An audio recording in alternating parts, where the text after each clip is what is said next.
Le réveil en douce. C'est le jour des travaux pratiques. Depuis le temps que je vous en parle, on va en faire des travaux pratiques. Donc on va faire une expérience aujourd'hui. Une expérience pour continuer notre réflexion autour du libre arbitre. Je vais te faire un petit exercice. Alors, cet exercice nécessite que tu fermes les yeux. Donc, comme il faut fermer les yeux, si jamais tu es en train de conduire ta voiture, par exemple, ou alors si tu es en train de faire une autre activité en même temps que tu m'écoutes, comme la cuisine ou je ne sais quoi, peut-être c'est mieux si tu arrêtes ton activité ou si tu attends un peu plus tard pour écouter ce podcast. On va faire une expérience de laboratoire autour de la question du libre arbitre. Je vais te proposer de faire un choix. Voilà comment ça se passe. Donc d'abord, on va fermer les yeux et prendre une ou deux respirations pour faire de la place dans nos têtes. Voilà, je le fais avec toi.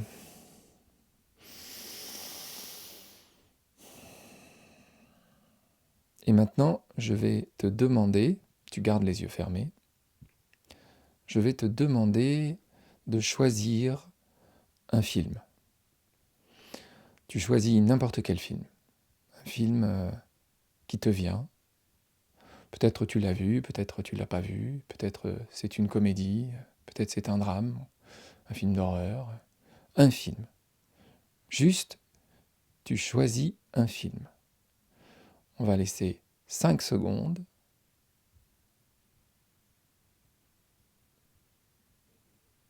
Et là maintenant, normalement, il doit y avoir un film dans ton champ de conscience. Tu as le titre dans la tête. Tu peux rouvrir les yeux. Et on va envisager les possibilités et examiner l'expérience. Bon, alors les possibilités, d'abord, c'est que, premièrement, tu n'as pas envie de jouer. C'est-à-dire que quand je t'ai proposé ce jeu, tu t'es dit « Non, je ne vais pas le faire. Par contre, ça m'intéresse de continuer d'écouter le podcast, mais je ne vais pas faire le jeu. » Bon, on peut remarquer que tu n'as probablement pas le moindre libre arbitre pour décider de ne pas faire le jeu. C'est juste que la chaîne des causalités qui précède le moment où je te propose de faire ce jeu fait que tu n'es pas en état de faire ce jeu. Donc, tu décides de ne pas faire le jeu. Mais tu ne sais pas pourquoi tu décides de ne pas faire le jeu.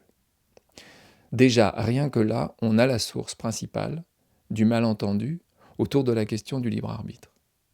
Je peux faire quelque chose que j'ai décidé. Mais je ne peux pas décider ce que je décide. Je n'ai aucun libre arbitre dans la décision de décider quelque chose. C'est là que se situe exactement le pivot entre l'idée du libre arbitre et la réalité du libre arbitre. Encore une fois, ce n'est pas parce que je décide de mettre mon doigt dans mon nez, comme je l'ai fait dans l'épisode 10, que j'ai du libre arbitre. Parce que la question, c'est de savoir pourquoi je le fais. Et pourquoi je le fais, c'est ça qui est déterminé par toute une chaîne de causalité. C'est ça pour lequel je n'ai pas de choix, parce qu'en fait, je ne sais pas d'où elle me vient, cette idée. Alors donc, imaginons que tu aies décidé de ne pas jouer, on a fait le tour de la question, tu as été déterminé, ce qui s'est simplement passé, c'est qu'au moment où j'ai proposé ce jeu, ton cerveau n'avait pas la disponibilité pour jouer à ce jeu, ou alors il n'y avait pas tous les présupposés nécessaires à ce que tu acceptes de jouer à ce jeu avec moi. Pas de libre arbitre là-dedans. J'espère qu'on est d'accord. Deuxième option, tu as joué avec moi à ce jeu et donc, dans ta tête, il y a le titre d'un film. Comment as-tu choisi ce film ? Il ne peut pas y avoir de choix moins contraint que ce choix-là. Je t'ai juste dit, choisis un film. Si jamais tu t'es toi-même imposé une contrainte, comme par exemple, tu as entendu mon film préféré. Le simple fait que je propose que tu choisisses un film, tu l'as traduit comme « je vais choisir mon film préféré ». J'ai rien dit de cet ordre. C'est toi, conditionné comme tu l'es, qui, au moment où on te pose une question comme celle-là, va directement à « mon film préféré ». Où est ton libre arbitre ? Là-dedans, nulle part. Tu es simplement conditionné par probablement des choses que tu as déjà vécues. Peut-être qu'on t'a déjà posé la question « c'est quoi ton film préféré ?» et que quand moi, je te pose la question « choisis un film », ton cerveau va te mettre sur l'aiguillage de mon film préféré. Là encore, c'est ton cerveau qui fait ça, c'est pas toi qui as décidé. C'est ce qui t'est venu. Autre option, tu as suivi ma consigne, je t'ai dit choisis un film, et tu as simplement choisi un film.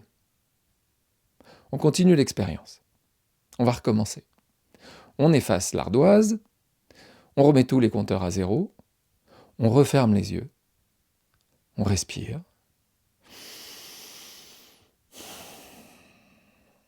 Pour faire de la place. Et de nouveau, je te repose la question. Choisis un film, un autre film, pas le même film que la première fois.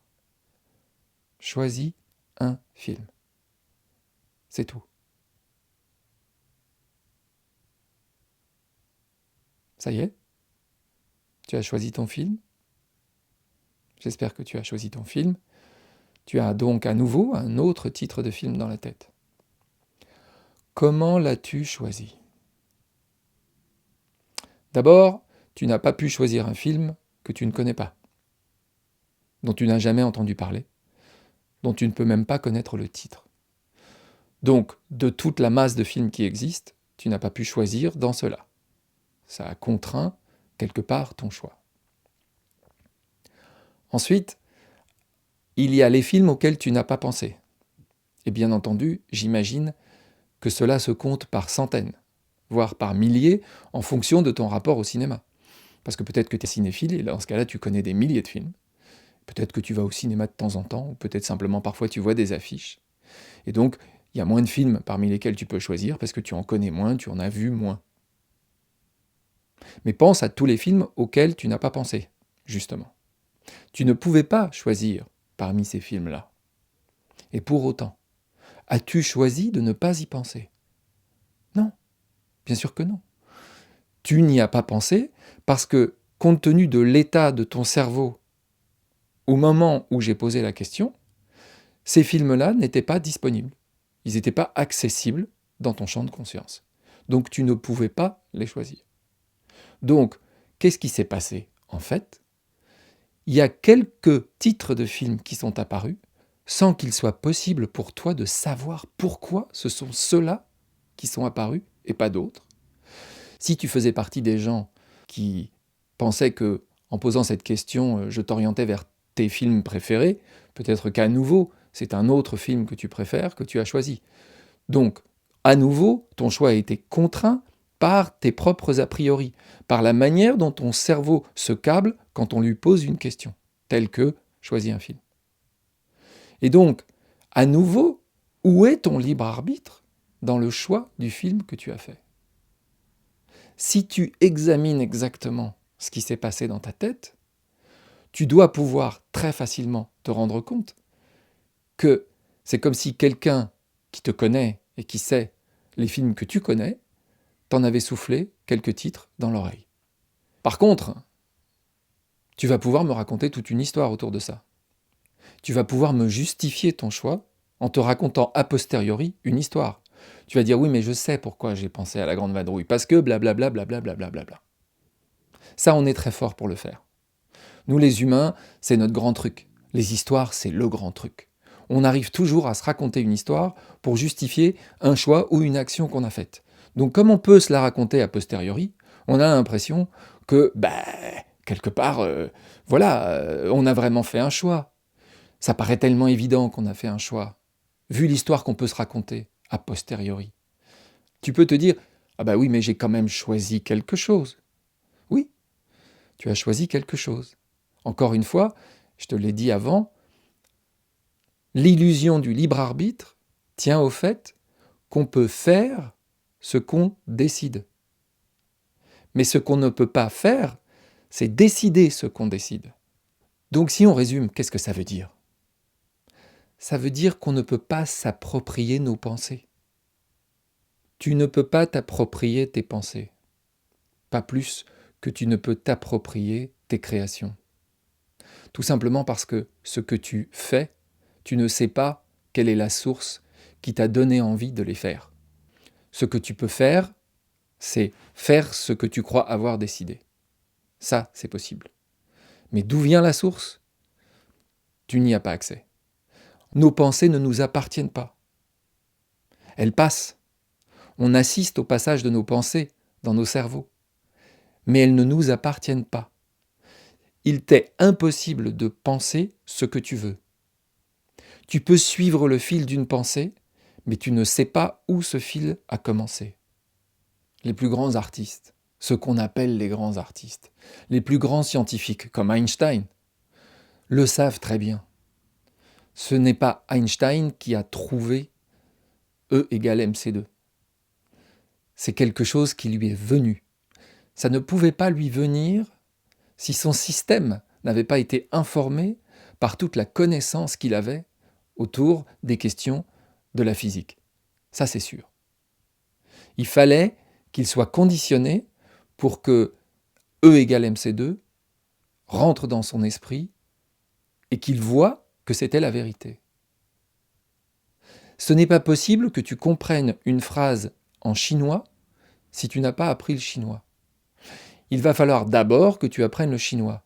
Mais la raison pour laquelle tu vas apprendre le chinois te restera toujours absolument obscure, liée à des chaînes de causalité qui n'ont rien à voir avec ton libre arbitre. Et j'espère que par ce petit exercice, j'ai pu te le prouver. Mais quelles conséquences ça a dans le champ social, ça ? Toute la société t'encourage à t'approprier tes pensées, tes créations. Il y a un artiste que j'aime beaucoup, qui a fait tout un spectacle autour de la question des droits d'auteur. Il s'appelle Antoine Defort, et son spectacle, c'est Un faible degré d'originalité. Je vous mets le lien d'une captation dans la description de cet épisode. C'est formidable ce qu'il écrit autour des droits d'auteur, parce que ça permet de voir à quel point c'est performant économiquement, cette question du libre arbitre. Si je suis l'auteur de mes pensées, je vais monétiser mes pensées. Ce sont les miennes, elles m'appartiennent. Si tu les copies, je vais te faire un procès. Une partie gigantesque de l'économie est fondée sur la propriété. Et la propriété est fondée sur l'idée que nos idées nous appartiennent, à nous, à moi, en tant que corps-esprit.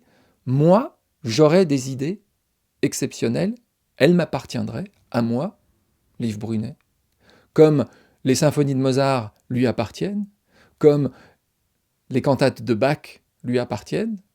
Et si je suis un ayant droit de ces gens-là, eh ben ça m'appartient parce qu'il y a eu des gens qui ont décidé que la propriété intellectuelle, c'était quelque chose de monnayable.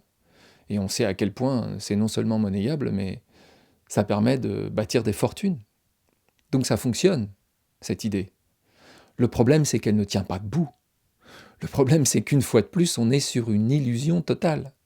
Donc non seulement on a enlevé, grâce à cette illusion du libre arbitre qui s'est envolée, on a enlevé le fondement de la haine, de la jalousie, mais en plus, on a enlevé quelque chose qui est peut-être plus emmerdant, c'est qu'on a enlevé le socle de toute une économie, fondée sur l'idée que nous avons la propriété de nos pensées. Et tu vois, avec mon air de pas y toucher et mon histoire de libre arbitre, je viens dynamiter les fondements de la morale, et puis je me contente pas de ça, je dynamite aussi les fondements du capitalisme. C'est pas mal comme programme, non ?